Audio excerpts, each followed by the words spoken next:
Surface libre d'un liquide au repos. Voici un solide sur lequel je dépose une goutte de liquide. Voici de l'air, de l'eau par exemple, ou un liquide, donc un solide qui le soutient, qui soutient cette eau, qui soutient ce liquide. Ça peut être du plastique. Et on s'aperçoit que la forme de la goutte est spéciale. Cette forme n'est pas quelconque. Le liquide va se mettre en fait en place en respectant le fait qu'il y a une force de pesanteur. Voici un verre d'eau, voilà l'eau, et la surface ici est parallèle à la surface du sol. C'est donc la force de pesanteur qui lui donne cette forme, la forme de la surface libre du liquide. Ce facteur donc est important, le facteur de force de pesanteur, on en reparlera un peu plus tard.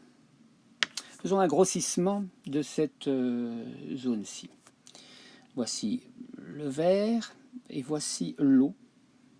Et on s'aperçoit que l'eau, ici, vient s'accrocher à la paroi de verre. Le grossissement montre qu'on dirait que le verre tire dans cette zone. On dirait que le verre tire dans cette zone sur l'eau, malgré la pesanteur qui tend à tirer l'eau vers le bas. Si maintenant on vient avec une tige de verre toucher l'eau, on s'aperçoit que la tige tire également sur l'eau et donc on soulève un peu d'eau contre la force de pesanteur. Je vais passer ceci. Voilà. Donc ceci, c'est l'eau.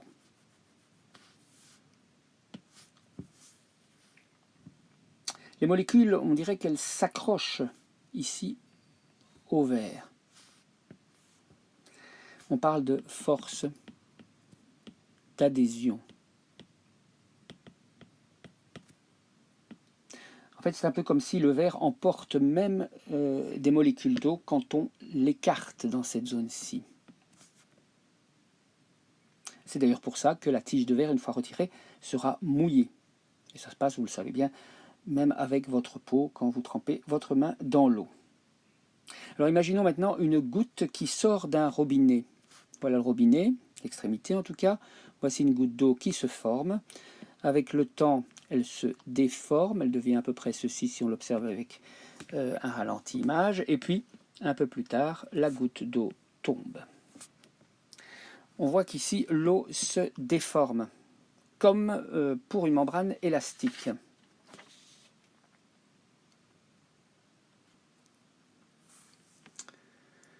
Puis, la membrane va céder sous le poids de la goutte.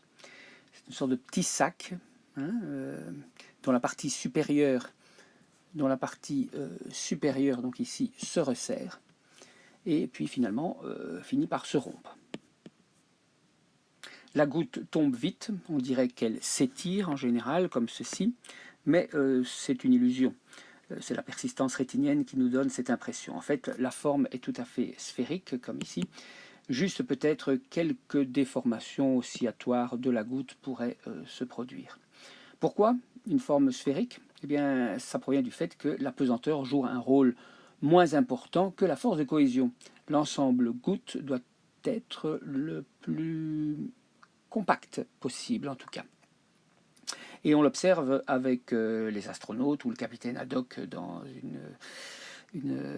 un des livres de Tintin, on a marché sur la Lune je pense, une quantité plus importante se met aussi en boule, là où la pesanteur donc, est très très faible, c'est le cas bien sûr dans les fusées, quand elles sont détachées de leur surface solide, eh bien, les gouttes de liquide ou même les masses de liquide peuvent, grâce à la cohésion, se maintenir ensemble et garder une forme relativement sphérique.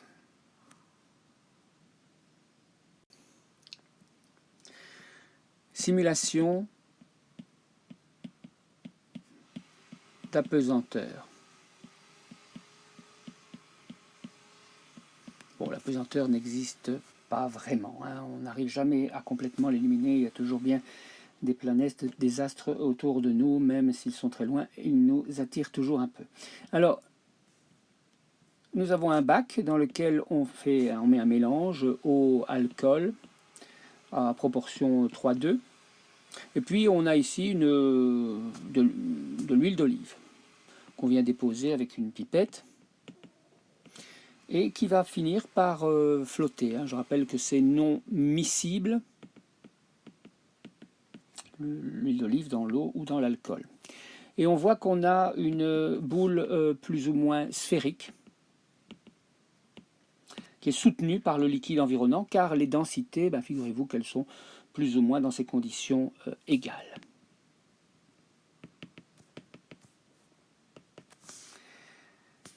La surface libre, c'est-à-dire ceci, la surface libre, elle est fonction de 3 paramètres. D'abord, des molécules qu'on a dedans et des forces de cohésion entre ces molécules, du contact de ces molécules avec les autres molécules, donc les forces que j'appellerais d'adhésion, et puis également la force de pesanteur qu'on pourrait noter grand G.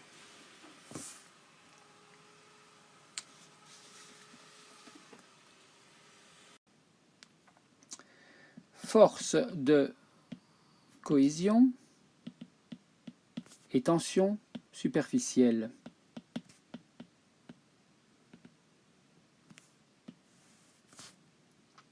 Soit deux particules de liquide qui sont séparées par une distance que j'appelle petit d. On peut appeler ça aussi l'interdistance entre ces deux particules de liquide.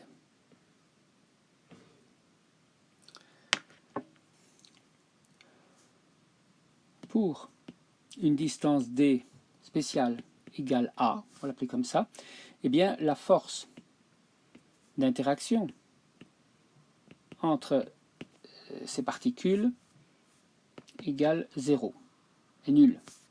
Si d est plus petit que a, eh bien on aura une force répulsive. Si d est plus grand que a, on aura une force attractive. Mais d doit être plus petit ou égal à r, qu'on appellera le rayon d'action.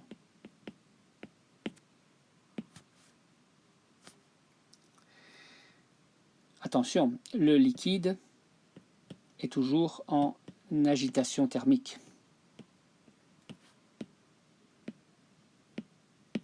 Une agitation assez forte pour les liquides.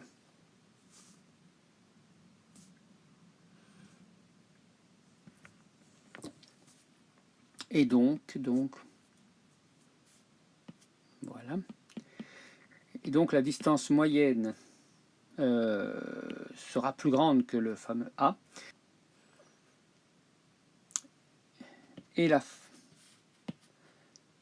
force sera attractive entre les paires de particules.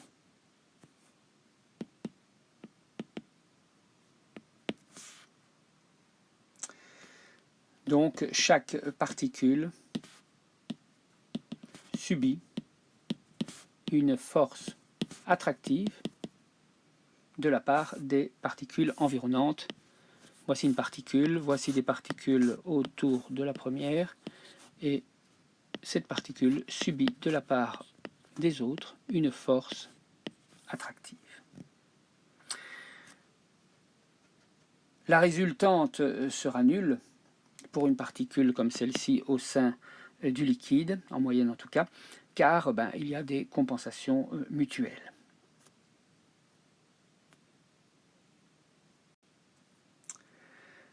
Mais que se passe-t-il près de la surface de l'eau? Voici une particule en surface, donc RO. Voici des particules environnantes. Cette particule est attirée par les autres. Les autres se trouvent dans le rayon d'action R dont nous avons parlé. Alors l'air a une densité très faible, donc négligeable au niveau de l'attraction pour l'eau qui se situe juste en dessous.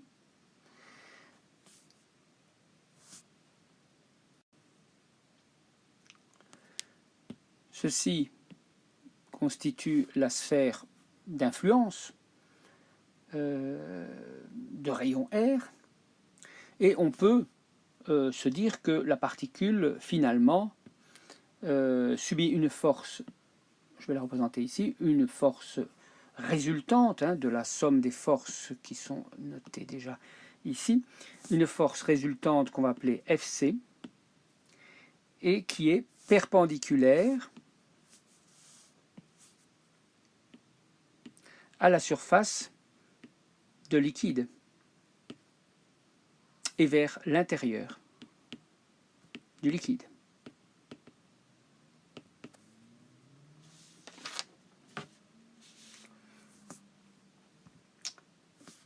Reprenons la surface de liquide. Voici un axe X perpendiculaire, normal à la surface de liquide. Et pour amener une particule jusqu'à la surface, eh bien, on doit aller contre cette force de cohésion. Voici l'eau, voici l'air plutôt. Je fasse, voilà. Voici l'air, voici l'eau, et imaginons qu'on veuille remonter une particule d'ici à la surface. Eh bien, on doit faire un travail si on veut amener une particule jusqu'à la surface, car on doit aller contre la force de cohésion qui repousse la particule, vous l'avez compris, vers l'intérieur du liquide.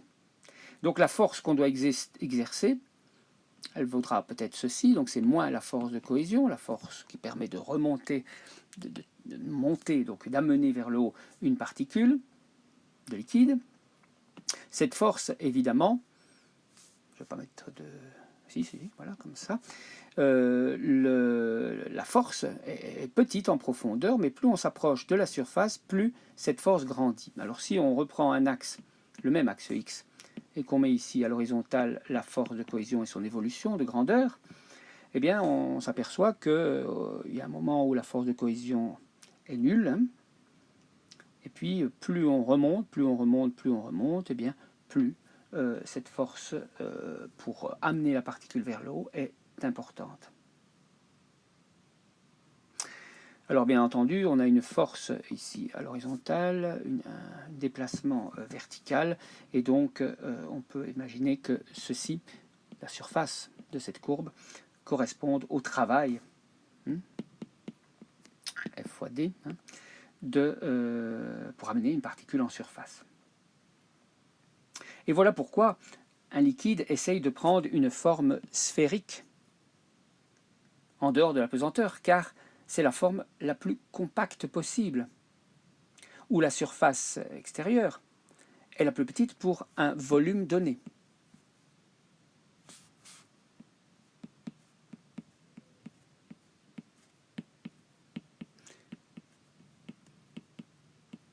Si maintenant on déforme la surface pour le même volume, eh bien le delta S va évidemment augmenter. La surface va augmenter, car on doit amener en surface un nombre de particules qui sera proportionnel à delta S, puisque chaque particule occupe un espace identique en moyenne.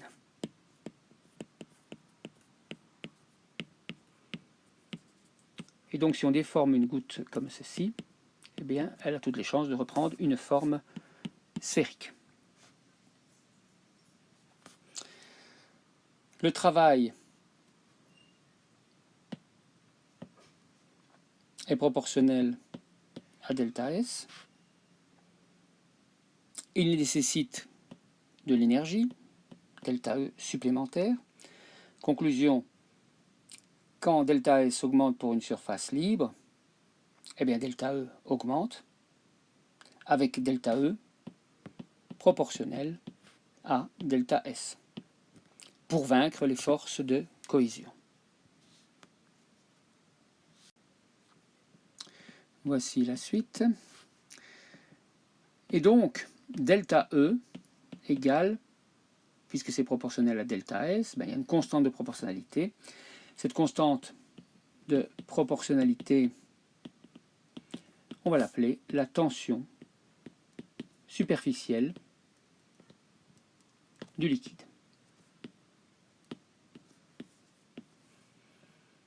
Alors le terme de tension superficielle, tension, c'est une analogie avec une membrane élastique tendue. Imaginez une membrane rectangulaire élastique sur laquelle on va tirer avec deux barres aux extrémités, deux barres de métal ou de bois, et on va tirer pour tendre la membrane élastique avec une certaine force. La membrane élastique va réagir en chaque point pour équilibrer. Disons que cette membrane a une largeur L, elle a une surface S, et si on agrandit la membrane, sa surface augmente, c'est-à-dire qu'on l'a allongée de delta x, mais on peut dire que donc cette variation de surface c'est delta x fois L, et donc il a fallu un apport d'énergie supplémentaire qui est la force qui correspond à la force fois le déplacement qui a été réalisé pour agrandir cette surface. Comme F est égal à sigma L et qu'il reste notre delta X, et que L fois delta X c'est delta S, nous retrouvons la formule ci-dessus. C'est la même formule. Attention que pour une membrane élastique, sigma augmente progressivement, il change, quand S augmente. Mais sigma pour un liquide n'est pas fonction de la surface. Alors pour les unités, l'unité de sigma, eh bien, c'est basé sur les grandeurs qu'on a, donc c'est-à-dire du travail sur de la surface, donc des joules par mètre carré, mais c'est aussi une force sur une longueur, c'est-à-dire des newtons par mètre, et c'est bien plus simple comme ça.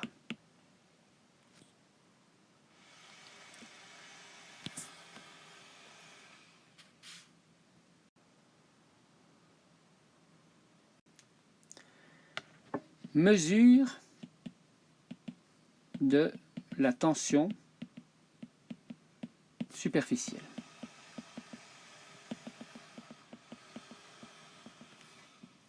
Mesure de la tension superficielle. Imaginons un bac dans lequel on met de l'eau, et puis on vient mettre un morceau de fil en forme d'étrier rectangulaire, fil de fer, et on accroche un dynamomètre, accroché à un petit treuil, que je ne vais pas représenter ici, pour éviter les mouvements importants de la main. Le dynamomètre va nous permettre de mesurer la force que l'on va exercer sur l'étrier quand on va le soulever de l'eau dans laquelle il est plongé. Alors, comme il est plongé dans de l'eau,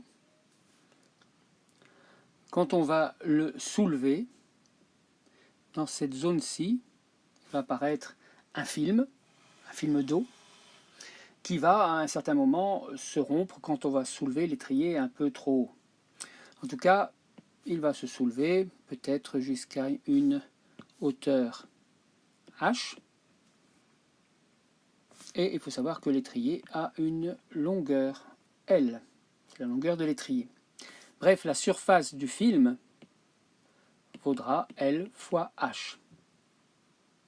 On soulève l'étrier par le dynamomètre jusque donc au moment où le film de liquide va se rompre.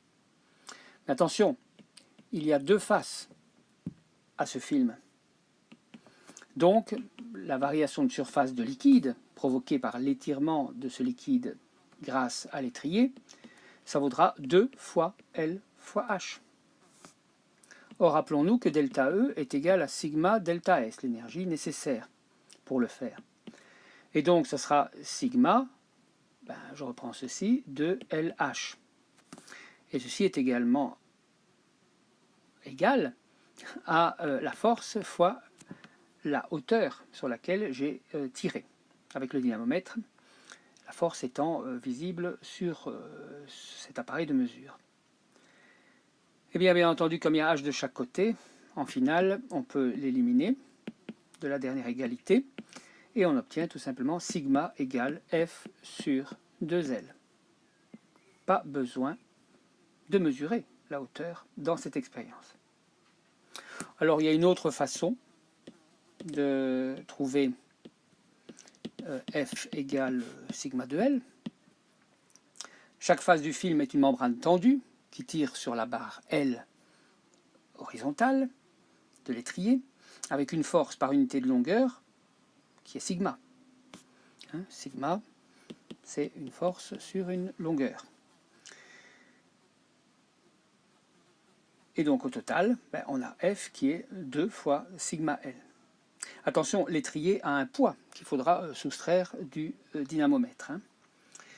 On peut, au lieu de l'étrier rectangulaire, attacher un anneau circulaire, ce qui permettra d'augmenter, voilà la surface de liquide, un anneau circulaire qu'on pourrait tenir par des fils avec un dynamomètre de précision. Et donc, voilà, on le dépose parallèlement, évidemment, parallèlement à la surface de liquide. Donc ça, c'est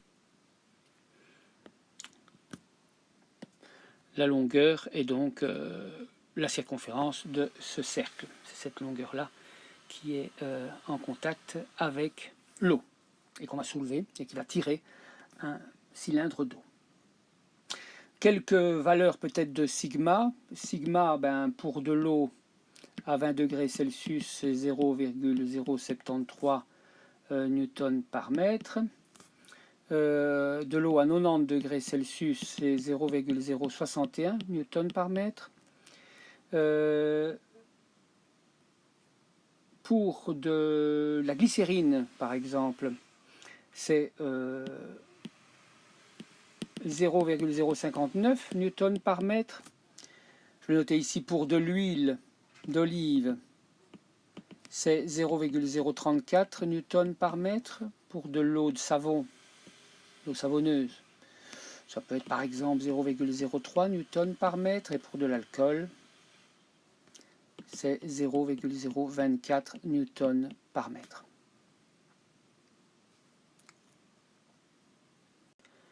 Parlons à présent de l'angle de contact. Alors voilà de l'eau déposée sur une surface solide, comme on l'a déjà vu. Du verre par exemple. Et puis voici une gouttelette de mercure déposée sur du verre également. On voit que la forme de la gouttelette n'est pas du tout la même. Pour le mercure, elle est presque sphérique, et elle se déplace facilement sur le verre. On dit même qu'il y a un phénomène de coalescence qu'on peut observer, coalescence. C'est-à-dire que quand les gouttelettes se rencontrent, elles se réunissent très facilement. Le mercure forme une nouvelle grosse gouttelette quand deux gouttelettes se rencontrent. Pourquoi? Parce que les forces d'attraction entre les atomes de mercure sont très grandes. Alors si de la même façon on met de l'eau dans un verre, si on observe avec un petit grossissement ce qui se passe sur les bords, on en a déjà parlé, on voit qu'il y a une courbe vers le haut de la surface à l'approche du verre. Et puis si on met du mercure dans un verre, on aura exactement le contraire. C'est-à-dire que la courbe du mercure est plutôt vers le bas. Ici, elle est plutôt vers le haut. Et ainsi, on commence à parler d'angle de contact. Alors, agrandissons encore une fois la zone de contact entre le solide, le gaz et le liquide. Et on voit qu'ici, il y a un angle qu'on va appeler l'angle de contact alpha. Voilà l'eau. Et donc l'angle mesuré dans l'eau, dans le liquide plus exactement ici. En l'occurrence de l'eau.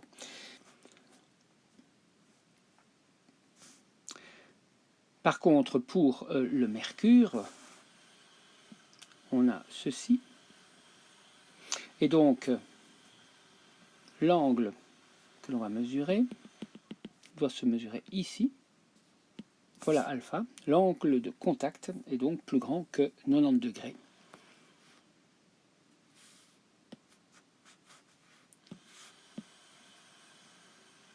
L'angle, une fois de plus, est mesuré dans le liquide.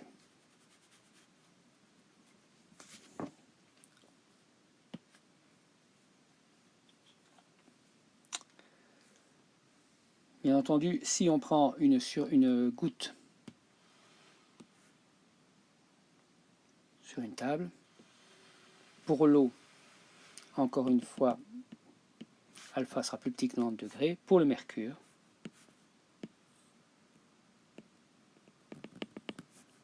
l'angle de contact sera plus grand que 90 degrés.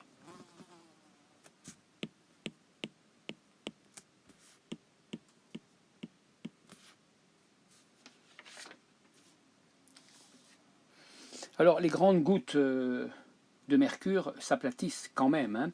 Ça ne fait pas que des petites gouttes, car il y a une sorte de compromis avec la force de pesanteur et toujours cette recherche par la nature d'une surface minimum pour un volume donné. Il faut savoir que cet angle pour le mercure sur du verre, c'est 140 degrés. Et que ce soit d'ailleurs sur une surface verticale ou sur une surface horizontale. On va se poser maintenant la question de savoir sur notre diapositive de que se passe-t-il finalement à l'interface exactement du solide et du liquide. Alors, voici la suite. Et donc pour l'interface liquide-solide, que se passe-t-il exactement? Bien, voilà une molécule en surface du liquide et elle subit, comme toujours vers le liquide, une force de cohésion vers le liquide. Mais le solide tire également sur cette molécule de liquide et donc cela engendre une force qu'on va appeler FA, force attractive, qui peut être plus grande comme dans ce cas-ci. Et la résultante sur cette goutte de liquide, cette molécule, sera une résultante vers le bas. Finalement la soustraction de la grande flèche et de la plus petite flèche de cohésion. Donc ça c'est dans le cas où FA est plus grand que FC en grandeur. Donc, hein. Dans ce cas-là, le liquide s'approche, on va dire comme ça, du solide. On peut avoir un autre cas, ça dépend des liquides et solides en présence. On peut avoir le cas où la force de cohésion vaut celle-ci et que la force d'attraction par le solide en contact vaut cela. Dans ce cas-là, on aura une résultante qui sera une flèche vers le haut. C'est le cas où, en grandeur, la flèche FC est plus grande que la flèche FA. Dans ce cas-là, le liquide s'écarte du solide. Et donc, il existe une tension qu'on va appeler d'interface.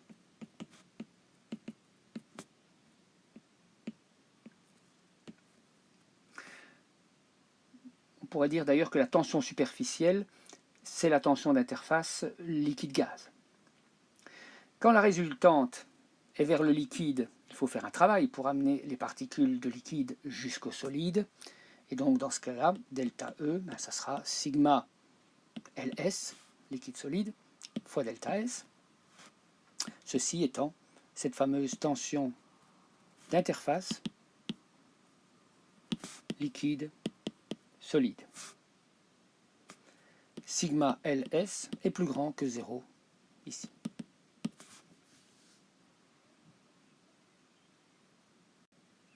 Voici la suite. Si la résultante est vers le solide, il faut faire un travail pour diminuer l'interface de delta S.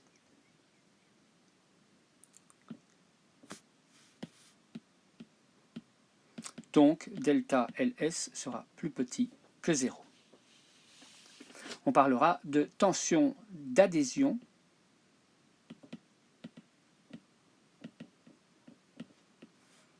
sigma A, qui est l'opposé de delta LS et qui est plus grand que 0 pour se faciliter la vie. Delta A est plus grand que 0 quand le liquide veut mouiller le support. Quand le liquide ne veut pas mouiller le support, sigma A sera plus petit que 0 et on aura de l'anti-adhésion.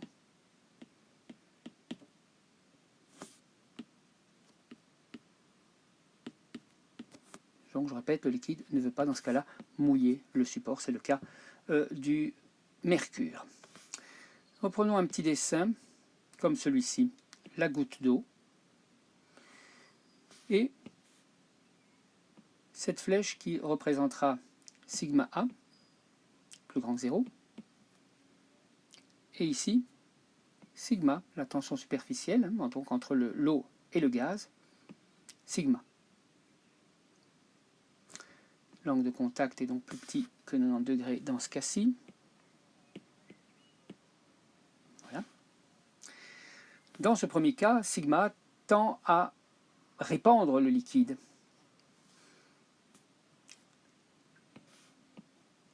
Il veut répandre le liquide le long de la surface, mais sigma s'y oppose. La condition d'équilibre pour ces deux forces, au niveau de ce point-là de liquide, sera que, il suffit de projeter sigma sur cet axe-ci, sur cette direction, sigma projeté, bien entendu, il y aura le cosinus qui va intervenir, et donc on aura que sigma cos alpha devra être égal, c'est la condition d'équilibre, à sigma A.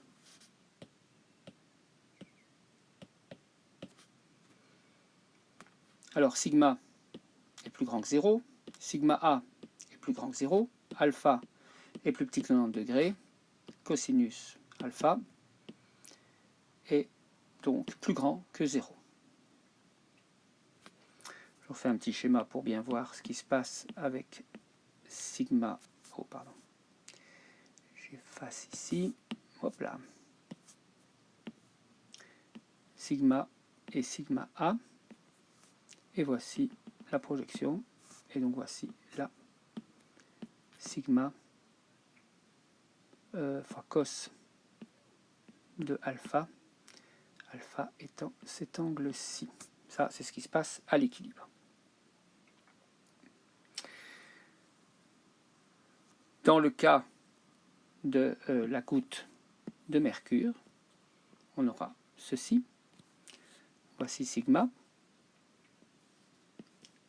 Interface donc liquide-gaz. Et puis sigma, interface liquide-solide. Plus petit que 0, cette fois-ci. Et voici l'angle. Alpha plus grand que 90 degrés. Donc le cosinus de cet angle est négatif.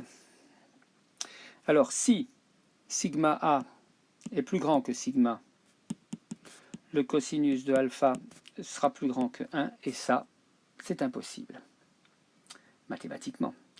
Donc qu'est-ce qui va se passer en fait? Le liquide va s'étaler complètement sur la surface solide, et on admet dans ce cas-là que alpha égale 0, et sigma A sera égal à sigma. C'est le cas par exemple de l'eau ou de l'alcool sur un verre très propre.